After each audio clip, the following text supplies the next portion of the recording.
Assalamualaikum, kembali lagi ke RS Channel.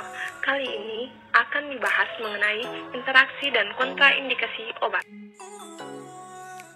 Pertama-tama, kita harus mengetahui apa sih definisi interaksi obat. Interaksi obat adalah perubahan efek suatu obat akibat pemakaian obat lain atau interaksi obat-obat atau oleh makanan, obat tradisional, dan senyawa kimia lain. Efek-efeknya bisa meningkatkan atau mengurangi aktivitas atau menghasilkan efek baru yang tidak dimiliki sebelumnya. Di sini dapat kita lihat interaksi obat shock. 1. Doputamin dengan dopamin. Interaksi yang terjadi 1. MAP meningkat dengan kombinasi dopamin dan dopamin, tetapi tidak berubah dengan doputamin saja. 2. PCWP meningkat pada paling banyak dengan infus dopamin saja seperti miokard, SO2 doputamin, dan dopamin dapat menurunkan MAP yang berdampak buruk pada tekanan perfusi koroner. Penambahan doputamin atau peningkatan dosis dopamin dapat meningkatkan HR lebih banyak lagi. Semua ini akan berdampak buruk pada rasio suplai oksigen miokard terhadap kebutuhan dan selanjutnya dapat memperluas area iskemik atau nekrosis. Ketiga, SFR secara signifikan lebih rendah dengan doputamin saja dibandingkan dengan dua regimen lainnya.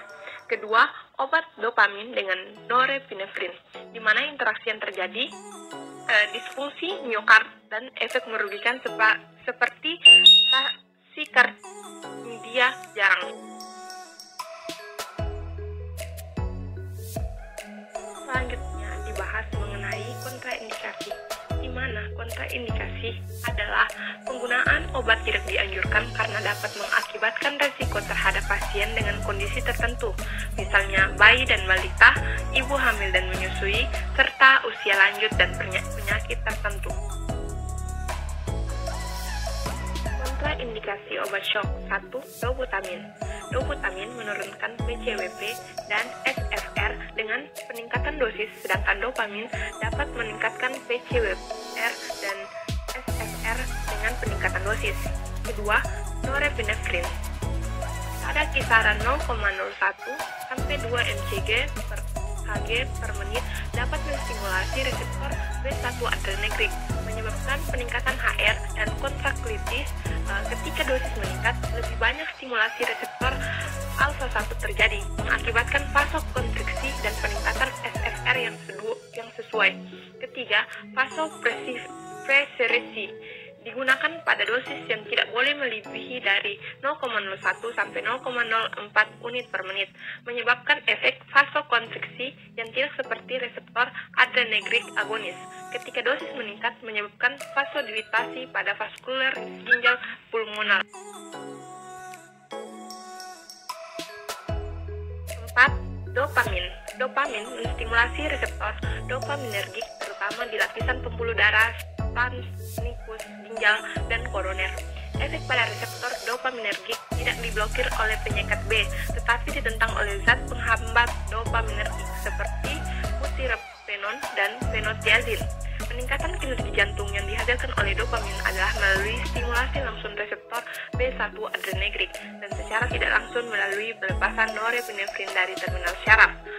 Peningkatan B1 adrenegrik stimulasi reseptor meningkatkan SF atau efek inotropik, HR efek chronotropik, dan akibat CO efek jantung ini dapat diblokir oleh B blocker. 5. Phenylephrine dapat menstimulasi agonis alfanya yang selektif, efek vaskular, onset cepat dan durasi pendek, meningkatkan tekanan darah melalui vasokonstriksi dan kontraktilitis serta CO. 6. Epinefrin. Pada kisaran infus yang lebih rendah 0,01 sampai 0,1 mg per kg per menit, epinefrin menstimulasi reseptor B1 adrenegrik, menyebabkan peningkatan HR dan kontraktivitas. Ketika dosis meningkat, lebih banyak stimulasi reseptor alfa-1 terjadi, mengakibatkan vasokonstriksi dan peningkatan SFR yang sesuai.